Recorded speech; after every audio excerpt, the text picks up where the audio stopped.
Yani demokrasiden önce demokrasinin kökenine inmek gerekir. Mesela Yunanca'da demokratos kelimesinden türemiş bir cümle olduğu için oraya inmek gerekiyor.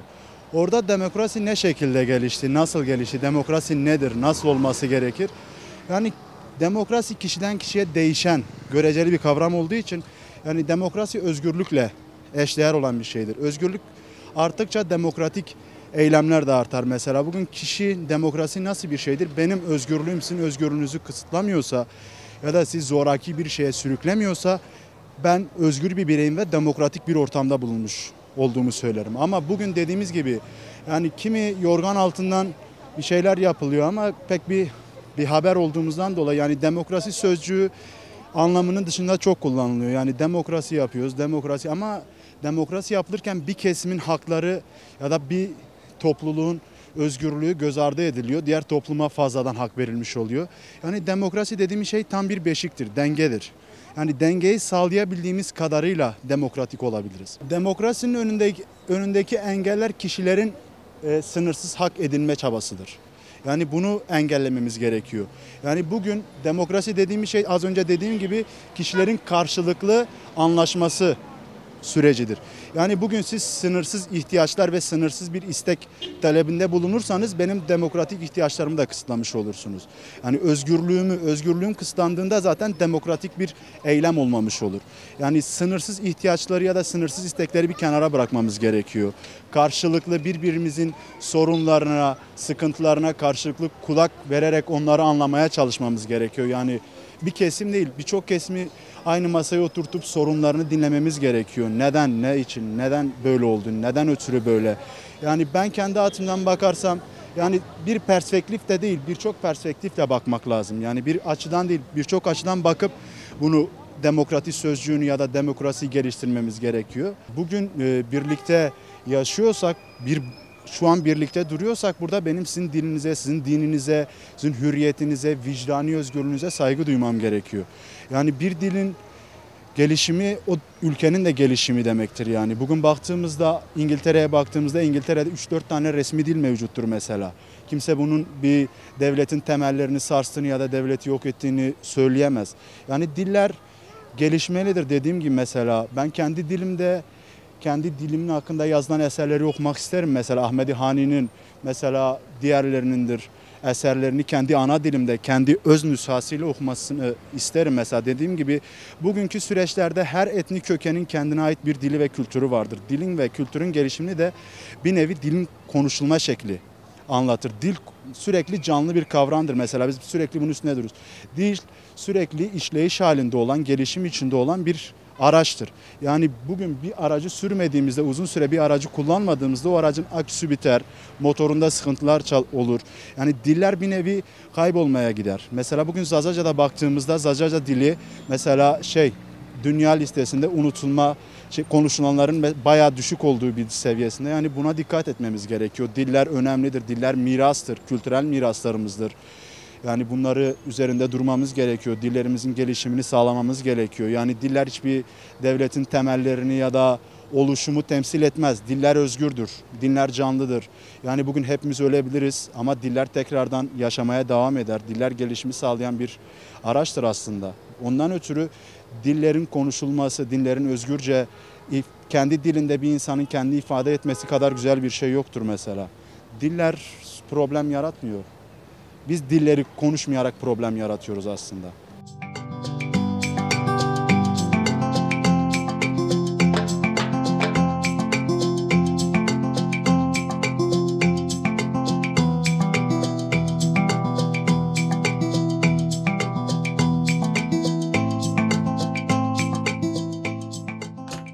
Ya şimdi öncelikle şunu söyleyeyim. Ben Türkiye bir demokrasi ülkesidir ve biz demokratik bir ülkeyiz cümlesinin yalan olduğunu düşünüyorum.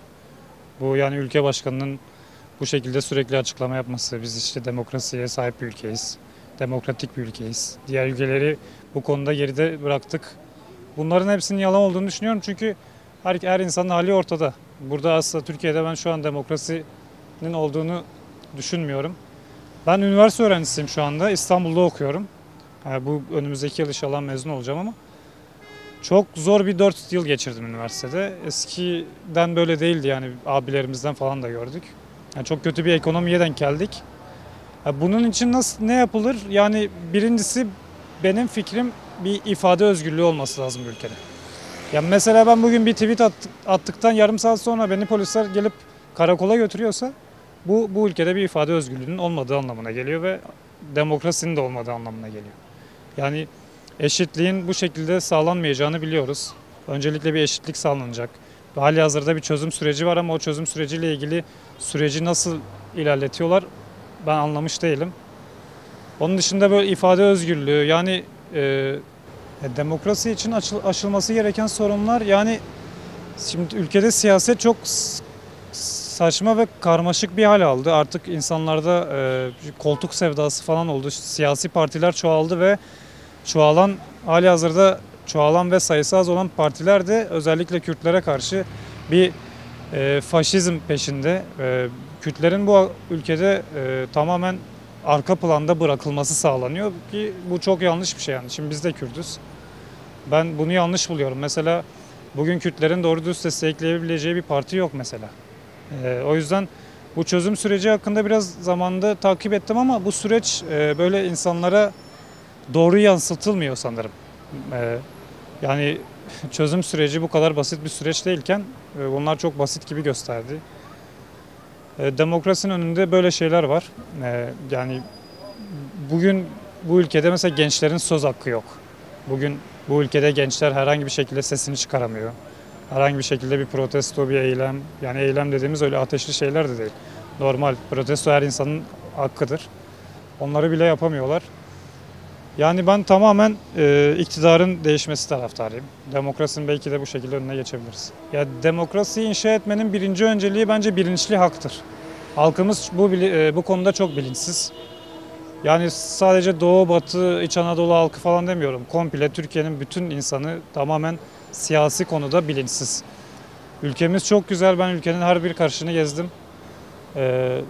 Yani bu ülkeye sahip çıkılması gerekiyor. İnsanlar bu ülkeye sahip çıkmıyorlar. Çok büyük miktarda rantlaşma falan var. Her yer betonlarla dolu. Yani bu ülkeye bu şekilde sahip çıkamayız. Yeşilini korumamız lazım. Halihazırda bu geçen yaz çıkan orman yangınları. Kimse bu ülkeyi koruma peşinde değil. Herkes bir şekilde kendi çıkarının peşinde. Yani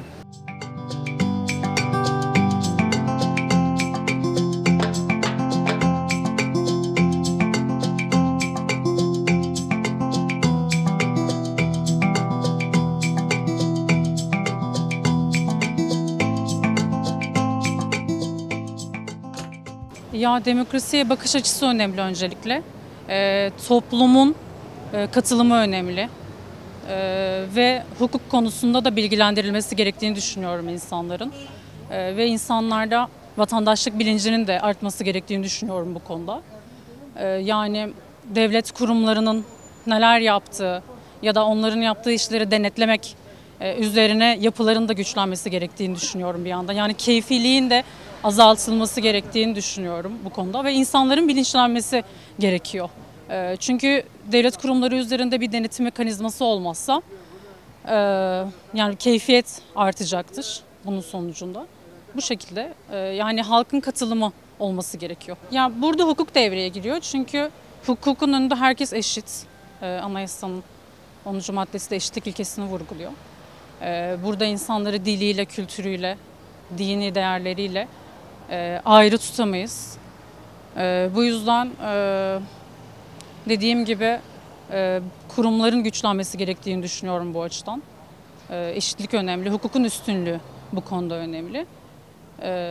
Yani insanlar bilgilenerek, bilinçlenerek bu konuda ya hem mevcut sorunların da ortadan kalkmasını sağlayabilir diye düşünüyorum. Yani böyle dışarıdan bir güç birden sorunlarımızı kaldırmayacak da yine bizim elimizden, yani halkın elinden bu güç gelebilir diye düşünüyorum.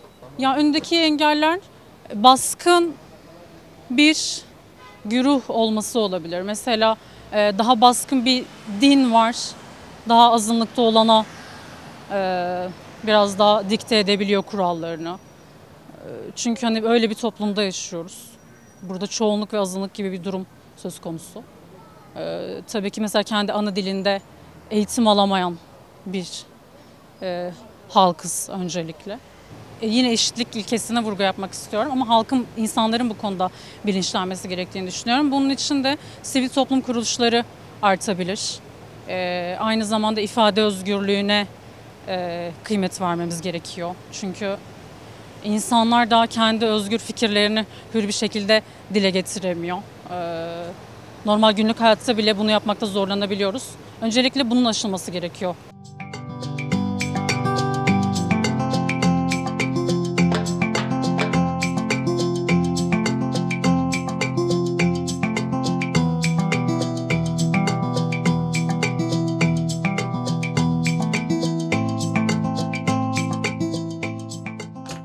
Yani bence nasıl demokratlaşabiliriz? Bence devlet biraz gençleri dinlesin. Çünkü eğer devlet gençlere aitse, yani devleti yönetecek küçük nesillerse ve büyüdükleri zaman devleti yönetecek bizlersek eğer ve küçüklerimizse, bence devlet biraz gençlere yönelsin, gençlerin sözünü dinlesin. Devleti devlet yapan halksa eğer, devletin halkı dinlemesi lazım. Eğer bir devlet halkını dinlemiyorsa o devlet o halkın devleti değildir. Yani şu an gençler bence kendi başına hareket ediyor. Kendi başına bir şeyler yapmak istiyor. Çünkü adalet sistemine baktığımız zaman pek bir güven vermiyor, öyle diyeyim. Yani kimse konuşmak da istemiyor, röportaj yapmak istemiyor. Çünkü sözün bir anlamı yok gibi görünüyor artık. Gençler konuştuğu zaman işte konuşacağız da gene aynı olacak gibi düşündükleri için bence hiçbir şey söylemek istemiyorlar. Yani adalet sistemini ölçülü şekilde yaparsak, haksızlıkları gördüğümüz zaman susmazsak, suçlunun hak ettiği cezayı eğer alırsa ve bunu halk görürse iyi olur, öyle diyeyim. Çabalamıyoruz artık, umursamıyoruz. Çünkü onlar bizi tanımıyorsa biz de onları tanımıyoruz. Pek bir işte demokrasiyle ilgili, hükümetle ilgili eleştirme de yapmak istemiyoruz. Çünkü artık saçma, absürt geliyor bize onların konuşmaları. Hükümetin konuşmaları yani. Kim ırkçılık yapıyorsa onları söyleyeyim. Absürt geldiği için pek bir yorum yapmak istemiyoruz, öyle diyeyim. Yani herkesi kucaklayacaklar, öyle diyeyim. Pek bir siyasi konuşma tarzında konuşmak istemiyorum ama herkesi kucaklamaları lazım. Her insanı dinlemeleri lazım. Her genci dinlemeleri lazım. Her yanlışı ölçmeleri lazım. Her doğruyu da ölçmeleri lazım. Bunları yapmadıkları müddetçe demokrasi bence olmaz. Siyasiler zaten artık varla yok arasında bir şeyler. Sadece şunun gibi yani gece saat 11-12'de sokakları gezip sadece bir iki evin camını tıklatıp sohbet edip ondan sonra makamına gidip oturdukları zaman bence bir demokrasi olmaz.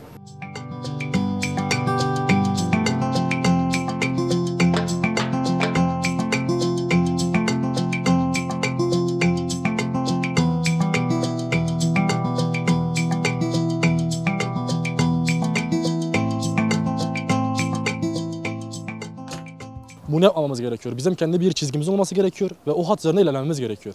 Biz bunu yaparsak demokratik açıdan ilerleyebiliriz, kendimizi kanıtlayabiliriz. Dediğim gibi bizim öncelikle bir çizgimizin olması gerekiyor. Bir yere gidip bağlamamız, bizi bir yere bağlı olmamıza gerek yok. Biz Kürt toplumu zaten kendini yıllarca kanıtlamış bir toplumuz. Mezopotamya'dan şimdiye kadar. O yüzden çok fazla birilerine bağlamamızın bir sebebi yoktur. Bizler varız ve bu yolda bir çizgimiz üzerinde ilerlemek zorundayız. Biz buna mecburuz. Eğer biz bunu yapmazsak son zamanlarda olduğu gibi Kürt toplumunun, Kürt halkının biraz küçülmeye gidiyor. Çünkü halkımız artık ne demokratik açıdan kendini açıklayabiliyor, açıklamadığı için susmak kararı alıyor ve susmak kararı aldığı için yozlaşmaya başlıyor. Biz bundan vazgeçmemiz gerekiyor. Bizim bir çizgimiz var. Biz ezelden beri de babalarımızdan, atalarımızdan gelen bir çizgimiz var. O çizgiden vazgeçmemiz gerekiyor. Bizim şunu söyleyebiliriz. Öncelikle bizim ülkemizin bize karşı olarak değil de hani şöyle söyleyebilirim, hani daha soft baştan şöyle söyleyebilirim. Bizim öncelikle bu bölgedeki, Doğu bölgedeki öğrencilerin, özellikle insanların bu Kürt diline bir yatkınlığı olması lazım ve hükümetin buna izin vermek zorunda. Çünkü biz bunu yapmadığımız sürece biz insanlara bunu hani hayır yapamazsınız edemezsiniz. Yani burada geçenlerde gördük, Diyarbakır'da bir kafe sırf Kürtçe şarkı çalıyor diye kapatıldı, bir baskı. Hani bu baskıdan vazgeçmemiz gerekiyor bizim öncelikle. Hani bu süreci görüyoruz şu anda hani neler olduğunu. 20 yıldır bu şekilde devam ediyor. Henüz bir demokrasiye ulaşılmadıysa bu mevcut hükümetin problemi yani. Hani değişirse belki demokrasi istenilen seviyeye gelebilir hani. Halk refah içine ulaşabilir hani. Bu yani bence mevcut hükümetten dolayı bu. Abi bunun sebebinin ben Türkiye'deki birkaç tane faşist insanın kaynaklandığını düşünüyorum. Bu 16-17 yaşındaki çocukları piyasaya sürüp Kürt-Türk kavramını ayrıştırdılar. Ondan dolayı düşünüyorum. Birkaç tane faşist insanın bunu yaptığını düşünüyorum hani. Abi birincisi Türk-Kürt problemi var bu ülkede. Onu aşarsak hani belli kademelerle çıkar bu. Ha dediğim gibi yani hükümetin değişmesi olur. Halkın Türkiye'deki tüm 81 ildeki halkın beraber ortaklaşa bazı şeyler yapmaları gerekiyor abi. Hani daha önceki bazı ülkelerde gördük hani halk beraber birlik olup demokrasi kendisi inşa ediyor. Abi bizim ülkemizde de bu olabilir bence hani. Halk kendisi yapabilir bunu. Bir de hani hükümetin değişmesi inşallah bir sonraki seçimlerde mevcut demokrasinin temelini inşallah atabiliriz hani hep beraber. Birincisi eşitlik olursa abi. Şu anda görüyorsunuz sadece daha önce bu doğu bölgelerine atılan kayyumlar vardı. Şu anda batı bölgelerine atılan kayyumlar var. Bu Türkiye'deki eşitsizliğin en büyük göstergesi. Hani eşitlik kavramı gelirse demokrasinin en büyük adımı atılmış olur.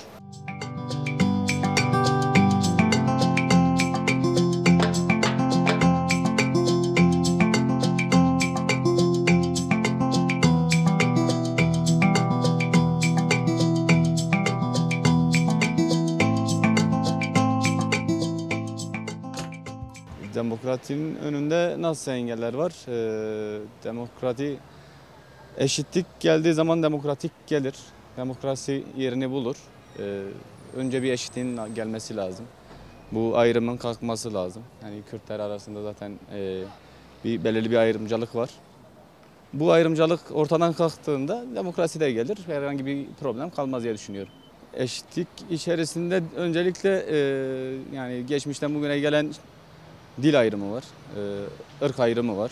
Bu ayrım kaldırıldığında Türk, Kürt, Çerkez, Alevi, Lazlı hepsi bir tutulduğunda demokrasi de gelir, ayrımcılık da kalmaz.